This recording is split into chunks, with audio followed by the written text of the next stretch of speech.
alam. Tak lagi dapat kita bertemu, melainkan kalau kita akan menyusul almarhumah. Mau tidak mau Bapak Ibu yang dimuliakan Allah Subhanahu wa Ta'ala, mau cepat ataupun lambat kita akan menyusul almarhumah. Beliau hanya mendahului kita siap atau tidak siap, kita sehat ataupun sakit, mau muda ataupun tua, kita akan kembali, kita akan ikut menyusul almarhumah. Al-mautu babun, kata Rasulullah. Kematian itu Bapak Ibu bagaikan pintu. Wa kullun nasi dakhilun, dan semua manusia akan masuk ke pintu tersebut. Jangankan kita Bapak Ibu, diri saya pun pribadi, saya tidak bisa menjamin bahwa ketika saya pulang ceramah saya masih hidup sampai di rumah. Begitupun dengan ibu-ibu, bapak-bapak sekalian. Bisa jadi nanti ada sementara mendengarkan ceramah meninggal. Ini kenyataan Pak Bu, di Kabupaten Sidrap ini sudah ada 5 tahun kalau tidak salah. Ya, waktu itu saya masih SMA kalau tidak salah ingat. Ada orang sementara dengarkan ceramah, dia sandar, lihat orang ceramah, sementara dia mendengarkan ceramah, dia kembali menghadap kepada Allah Subhanahu wa Ta'ala. Makanya tidak ada yang bisa kita jamin kita masih hidup besok. Jangankan besok, tarikan nafas pun Bapak Ibu yang dimuliakan Allah, tidak ada yang mampu menjamin. Hari ini kita menghembuskan nafas, detik ini kita menghembuskan nafas, hembusan selanjutnya tak ada di antara kita yang mampu menjamin dirinya bahwa dia masih hidup. Akan tetapi kematian tak perlu kita takuti Bapak Ibu yang dimuliakan Allah Subhanahu wa Ta'ala. Kenapa? Berani mati tak akan mempercepat kematian, takut mati tak akan memperlambat kematian. Berani mati, takut mati, kita akan mati. Yang perlu kita khawatirkan apa yang terjadi setelah kematian. Karena Bapak Ibu yang dimuliakan Allah Subhanahu wa Ta'ala, kata Allah Subhanahu wa Ta'ala, kullu nafsin dha'iqatul maut, semua yang bernyawa pasti mengalami yang namanya kematian. Walikulli ummatin ajal, semua umat manusia semua ada ajalnya. Fa idza jaa ajaluhum la yastakhiruna sa'atan wa la yastaqdimun. Ketika ajal telah tiba, tak ada di antara kita yang mampu memperlambat kematiannya. Bahwasanya jangan ambil nyawa saya sekarang, besok saja kalau boleh. Jangan ambil nyawa saya sekarang karena ada pengantin, besok saja. Wala yastaqdimun. Tak ada pula di antara kita yang bisa mempercepat kematiannya. Jangan ambil nyawa saya besok, sekarang saja. Kenapa? Besok ada acara, besok ada arisan. Tak ada di antara kita mampu seperti itu. Kenapa? Di mana, kapan ajal kita menghadap kepada Allah, maka detik itu pula kita menghadap kepada Allah Subhanahu wa Ta'ala. Makanya Bapak Ibu, ada 3 yang dirahasiakan oleh Allah Subhanahu wa Ta'ala. Kematian, rezeki, jodoh, semua Allah rahasiakan Bapak Ibu yang dimuliakan Allah Subhanahu wa Ta'ala. Pertama, rezeki Allah rahasiakan. Terkadang orang Bapak Ibu dari rahim yang sama, dari ibu yang sama, dari ayah yang sama, akan tetapi terkadang perekonomiannya itu berbeda, hartanya itu berbeda, ekonominya berbeda. Kenapa? Rezeki itu Allah sudah atur. Yang kedua Bapak Ibu yang dimuliakan Allah adalah bagaimana ajal kita nanti, bagaimana kematian kita nanti. Makanya yang perlu kita minta bagaimana kita mati dalam keadaan yang baik, mati dalam keadaan husnul khotimah.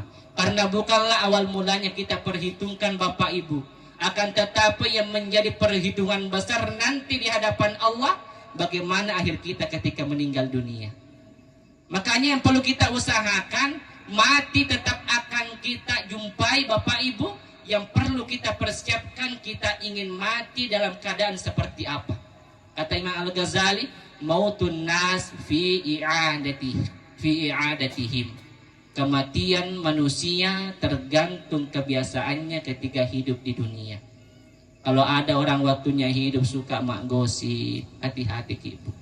Jangan sampai sementara mak gosip kemudian kita kembali menghadap Allah Subhanahu wa Ta'ala.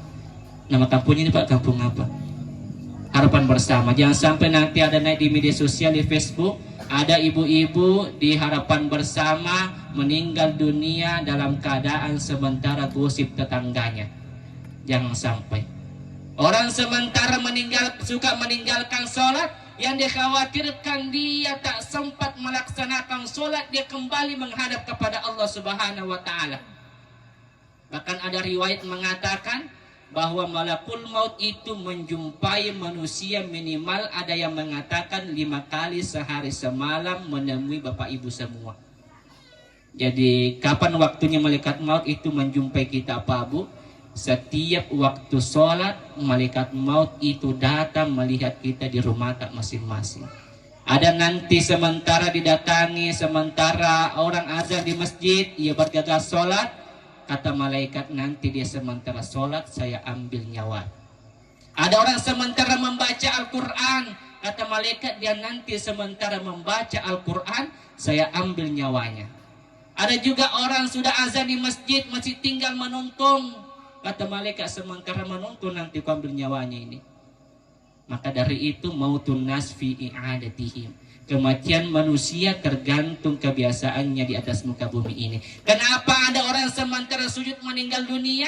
Karena kebiasaannya memang sementara, kebiasaannya memang senantiasa membaca Al-Quran, kebiasaannya memang senantiasa mendirikan sholat 5 waktu. Orang sementara membaca Al-Quran meninggal dunia, sementara sujud ia meninggal dunia. Karena kebiasaannya ketika dia hidup di dunia adalah mendirikan sholat, kemudian membaca Al-Qur'annya, tidak pernah ia tinggalkan dalam sehari. Bapak Ibu yang dimuliakan Allah Subhanahu wa Ta'ala, maka dari itu tanyakan pada diri kita masing-masing, bagaimana kebiasaan kita selama ini? Apakah masih ada di antara kita ketika ia sibuk, ia sama sekali tak mau mendirikan yang namanya sholat? Hari ini katanya lagi sibuk, kenapa ada pengantin? Jam 9 sudah ada di pengantin, nanti kembali ketika maghrib. Ditanya sama anaknya, sudah mikir sholat mak? Dia jawab anaknya, belum pinak. Nato ji Allah itu kalau sibuk ki. Coba Pak, nato Allah kalau malas ki. Ya. Bapak Ibu yang dimuliakan Allah Subhanahu wa Ta'ala. Maka dari itu manusia meninggal tergantung kebiasaannya. Bapak Ibu yang dimuliakan Allah Subhanahu wa Ta'ala. Pernah kejadian di Kabupaten Sidrap Pambu, ada ibu-ibu ketika menjelang kematiannya, dia senantiasa membaca Al-Quran hingga ketika dia kembali menghadap kepada Allah, dia sementara membaca Al-Quran. Ditanyalah anaknya, apa kebiasaan ibumu ketika dia masih sehat? Anaknya menjawab, ibuku ini Ustadz sudah 40 tahun menjadi guru mengaji. 40 tahun dia mengaji Pak Bu. Kebiasaannya melihat Al-Quran, kebiasaannya membaca Al-Quran. Ketika dia meninggal dunia, Allah tampilkan kebiasaan mulianya ketika ia masih sehat, masih hidup. Sehingga dia sementara membaca kalam ilahi, membaca Al-Quran, dia kembali menghadap kepada Allah Subhanahu wa Ta'ala. Dan terjadi juga Pak Bu tetangganya. Ada tetangganya ketika mau meninggal dunia, dia senantiasa meminta air wudhu. Dan ketika kembali menghadap kepada Allah, dia sementara mempunyai air wudhu. Ditanyalah juga anaknya, apa kebiasaannya ibumu ketika dia masih sehat? Kata anaknya, ibuku ini Ustaz, memang kami ini anaknya. Tapi kami ini anaknya kadang juga kesal, kadang juga marah Ustaz. Kenapa? Paham kami, menurut kami kalau hujan deras di rumahlah sholat, tak usah ke masjid. Tapi ibuku ini Ustaz, dia merasa sholatnya itu hambar, bahkan dia merasa tidak sah sholatnya ketika ia sholatnya bukan di masjid. Mau tidak mau Pak Bu, mau sudah dicuci mobilnya atau tidak, terpaksa mobilnya dikeluarkan untuk mengantarkan ibunya ke masjid. Ketika ia meninggal dunia, dia sementara mempunyai air wudhu. Salah satu kemuliaan bagi orang yang meninggal dunia Pak Bu, dia dihantarkan dengan air wudhu menghadap kepada Allah Subhanahu wa Ta'ala. Kenapa? Kebiasaannya berjamaah, kebiasaannya adalah sholat, sehingga sholat tak dapat dikerjakan apabila tak ada wudhu. wudhunya senantiasa dijaga sehingga dia kembali kepada Allah, dia dalam keadaan mempunyai air wudhu. Makanya Pak Bu, usahakan sebelum tidur kita itu mempunyai air wudhu. Kenapa? Tak ada di antara kita dapat memastikan bahwa ketika kita tidur kita masih mampu, masih bisa bangun di esok hari. Banyak orang yang kita dengar meninggal dalam keadaan terlelap, Bapak Ibu yang dimuliakan Allah Subhanahu wa Ta'ala. Yang pernah juga kejadian Pak Bu, ini membuktikan bahwa memang manusia kita itu meninggal berdasarkan kebiasaan kita paling sering apa yang kita kerjakan di dunia. Ada orang Pak Bu, ketika dia mau sakaratul maut, dibisikkanlah la ilaha illallah, tapi dia senantiasa mengangkat telunjuknya ke atas. Sampai-sampai ustadz yang membimbing la ilaha illallah tahlil di dekat telinganya, dia heran Pak Bu. Sudah lama saya pergi membimbing orang ketika sakaratul maut, membisikkan di telinganya la ilaha illallah. Baru pertama kali saya membimbing orang sakaratul maut, saya bisikkan di telinganya la ilaha illallah, tapi dia hanya menunjuk ke atas. Ditanyalah anaknya, Pak Bu, apa kebiasaannya Bapak tak ketika hidup di dunia, ketika ia masih sehat? Karena barusan saya membimbing orang sakaratul maut, dia menunjuk ke atas. Kata anaknya, mohon maaf Ustaz, ini bapakku ini waktunya sehat, biasa ngambil kelapanya orang. Suka natunjuk kelapanya Pak. Itu lagi yang mau dipakai, yang muda mau dimakan. Akhirnya apa? Dia suka mengambil barangnya orang, padahal bukan haknya. Apa yang terjadi Pak Bu? Sehingga perbuatan yang hinanya diperlihatkan oleh Allah ketika ia menjelang ajalnya. Maka salah satu kehinaannya sangat luar biasa Bapak Ibu yang dimuliakan Allah Subhanahu wa Ta'ala. Maka dari itu kalau kita ingin mati dalam keadaan yang baik, kita ingin mati dalam sementara sujud, kita ingin meninggal dunia dalam keadaan mempunyai air wudhu, kita ingin meninggal dunia dalam keadaan membaca Al-Quran, maka biasakan dari mulai sekarang Bapak Ibu yang dimuliakan Allah Subhanahu wa Ta'ala. Jangan harap kita meninggal dalam keadaan sholat, jangan harap kita meninggal dalam keadaan membaca Al-Quran, sedangkan aktivitas kita jarang bersentuhan dengan Al-Quran. Jamaah takziah yang dimuliakan Allah Subhanahu wa Ta'ala, maka ini dirahasiakan oleh Allah Subhanahu wa Ta'ala.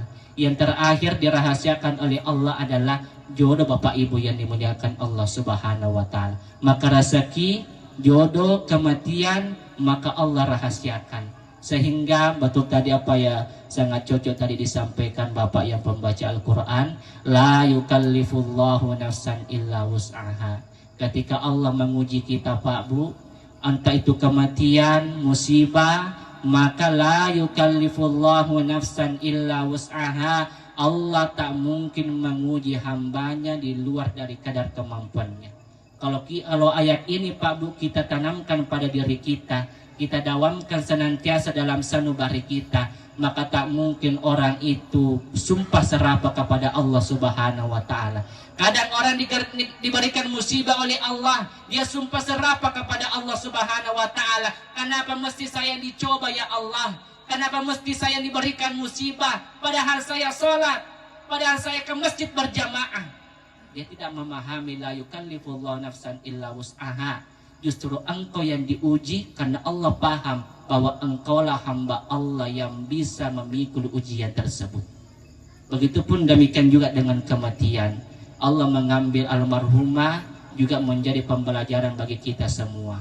Kenapa? Kafabil mauti wa'idha. Maka cukuplah kematian itu menjadi pembelajaran bagi kita semua. Kita melihat almarhumah, saya yakin dan percaya beliau punya sesuatu, tapi ketika meninggal dunia dia hanya membawa kain kafan meninggal dunia. Maka mau seluas apapun tanah yang kita miliki Pak Bu, maka ketika kita meninggal dunia paling beberapa meter kita pakai ketika kita dikubur. Mau semahal apapun pakaian yang kita gunakan Pak Bu, andaikan ada pakaian harganya ratusan juta, yakin dan percaya ketika ia meninggal dunia yang kita pakai adalah kain kafan. Maka dari itu yang kita sayangi, yang kita sukai, maka biarkan dia mendahului kita hingga kita menikmatinya di kemudian hari.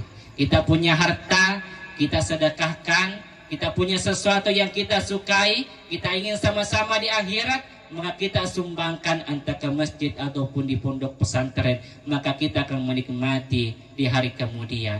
Jamaah takziah yang dimuliakan oleh Allah Subhanahu wa taala, maka dari itu kenapa mesti ada pengajian ataupun ada takziah Bapak Ibu?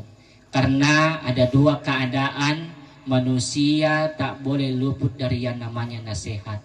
Pertama, ketika manusia dilanda oleh kebahagiaan, diberikan harta oleh Allah, diberikan jabatan oleh Allah Subhanahu wa taala, diangkat derajatnya oleh Allah Subhanahu wa taala, maka ketika manusia luput dari yang namanya nasihat, ketika diberikan nikmatan oleh Allah, manusia seringkali lupa diri kepada Allah Subhanahu wa taala. Apa yang terjadi? Diberi harta oleh Allah, dia sombong. Diberi kekayaan oleh Allah, tak mau menyapa tetangganya. Diberikan sesuatu kenikmatan oleh Allah, dia pandang remeh orang, Pak Bu. Maka dari itu manusia tak boleh luput dari yang namanya nasihat. Yang kedua, manusia tak boleh luput dari yang namanya nasihat dalam keadaan ia berduka. Ia diberikan musibah oleh Allah Subhanahu wa taala. Kenapa? Pada waktu itu manusia seringkali sumpah serapah, putus asa oleh Allah Subhanahu wa taala. Jemaah takziah yang dimuliakan Allah Subhanahu wa taala. Maka dari itu saya kembali memberikan bahwa ada 3 dirahasiakan oleh Allah. Yang pertama adalah rezeki, yang kedua adalah jodoh, yang ketiga adalah kematian. Mana buktinya Pak Bu bahwa bukan hanya kematian itu rahasia ilahi, termasuk pasangan seseorang itu adalah menjadi rahasia Allah Subhanahu wa taala.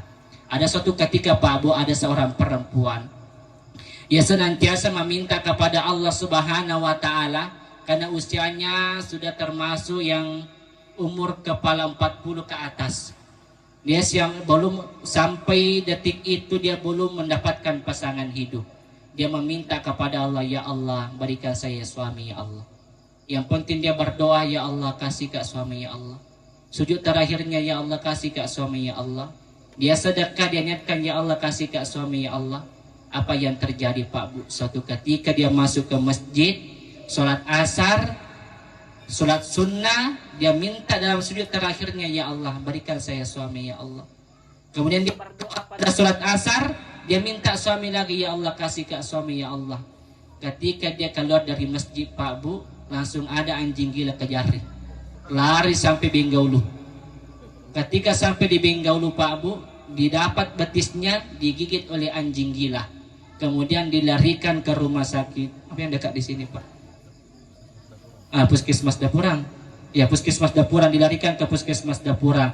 Dia selalu sumpah serapah kepada Allah, ya Allah, sudah lama bertahun-tahun saya minta suami ya Allah, kenapa kita kasih ke anjing gila ya Allah? Dia belum paham ketentuan Allah Subhanahu wa taala. Apa yang terjadi Pak Bu? Ketika di Puskesmas Dapurang, dia ditangani oleh seorang dokter laki-laki yang sudah lama mencari seorang istri. Terpaksa dinikahi oleh dokter. Ketika sudah dinikahi Pak Bu, sudah ijab kabul, sang perempuan mengatakan, andaikan saya tahu seperti ini jalan ceritanya ya Allah, kenapa tidak dari dulu nak gigi ke anjing gila? Bapak Ibu yang dimuliakan Allah Subhanahu wa taala. Jadi kalau ada tetangga tak kerabat tak yang susah ketemu jodohnya, ya carikan anjing gila.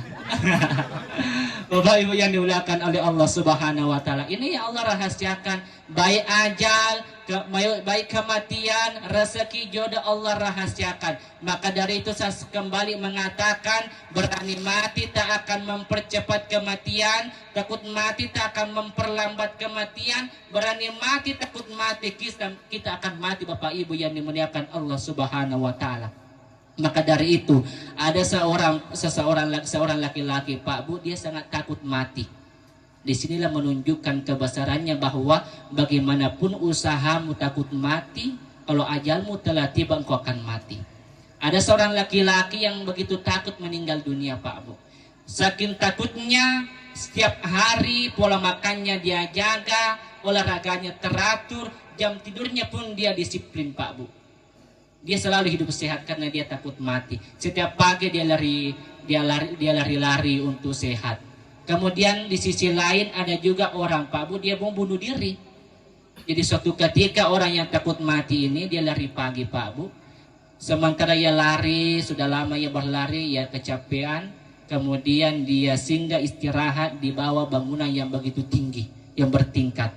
Kemudian tak lama kemudian ada orang yang tadi yang mau meninggal, mau bunuh diri, naik di bangunan tersebut, lantai paling atas. Kemudian dia lompat, pas lompat dia kena orang yang tadi olahraga yang takut mati. Nah tindih si Pak Bu, apa yang terjadi? Itu yang olahraga yang takut mati, dia yang mati. Yang mau bunuh diri tadi mau mati, tidak mati. Kenapa Pak Bu? Ini membuktikan bahwa kalau ajalmu telah tiba, bagaimanapun caramu engkau menghindari, ajalmu akan menjemputmu. Aina matakunu yudarikumul maut walau kuntum fi burujin musyayyadah. Andaikan ada manusia begitu takutnya dengan kematian, dia cari tempat atau benteng yang begitu tinggi dan kokoh untuk menghindari kematian, maka pasti ajal akan menjemputnya.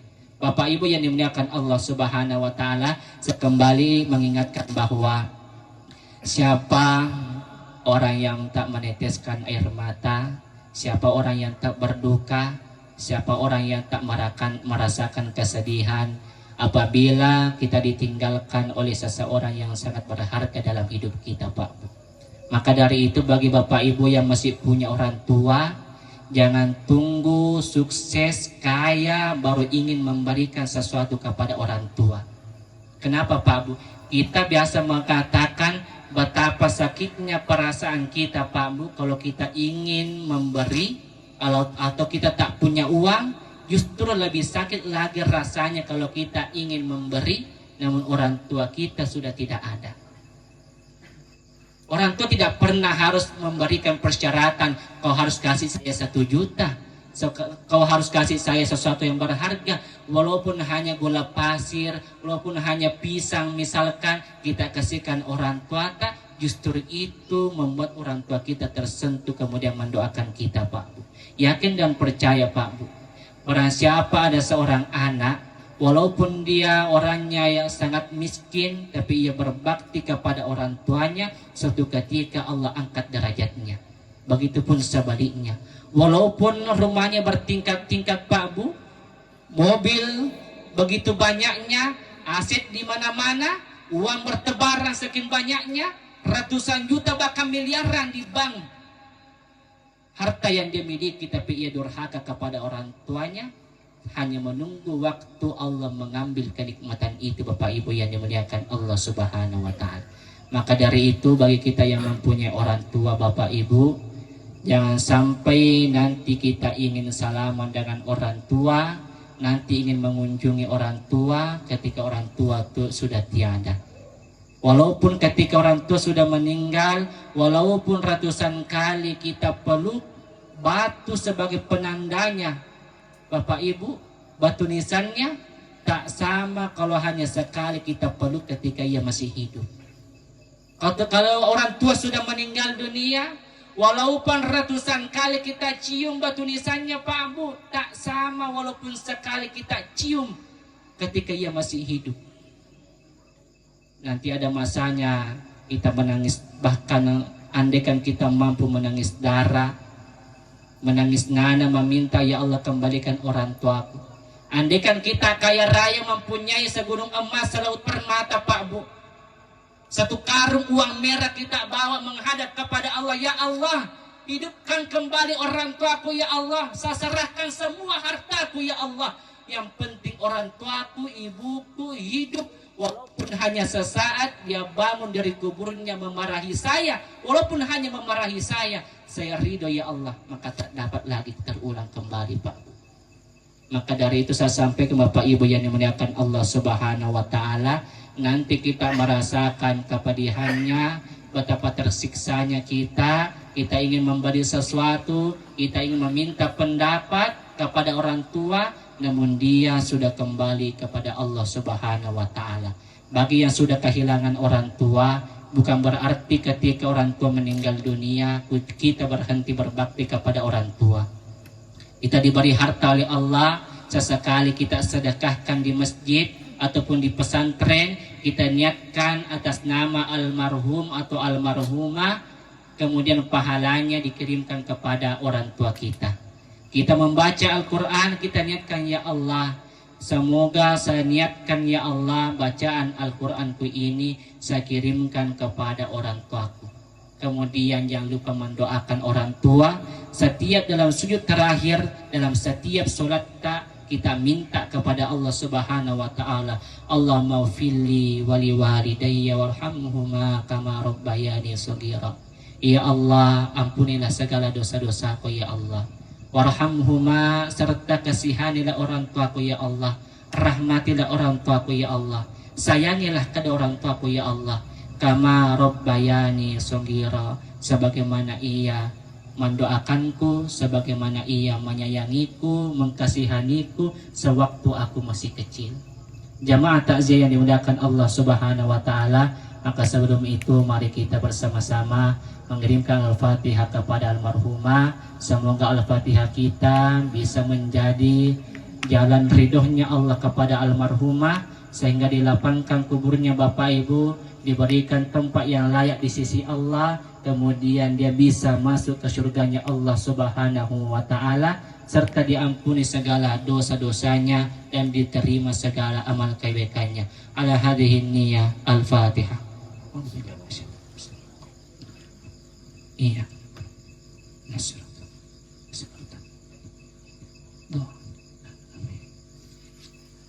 Bapak Ibu yang dimuliakan Allah Subhanahu wa taala, demikian apa yang dapat kami sampaikan.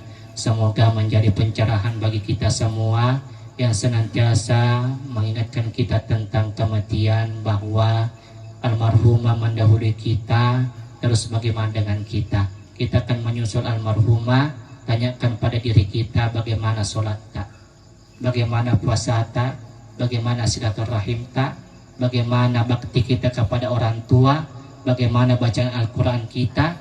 Itu yang kita tanyakan. Kalau belum, masih tertunda sholatnya masih bolong-bolong, maka usahakan perbaiki. Karena kenapa? Jangan sampai tak ada kesempatan untuk memperbaiki amal ibadah kita. Jangan tunggu tua baru ingin sholat, karena kematian tak memberikan persyaratan mesti kita tua baru meninggal dunia. Demikian, kurang lebihnya mohon dimaafkan. Akhirul kalam, wabillahi taufiq was sa'adah. Assalamualaikum warahmatullahi wabarakatuh.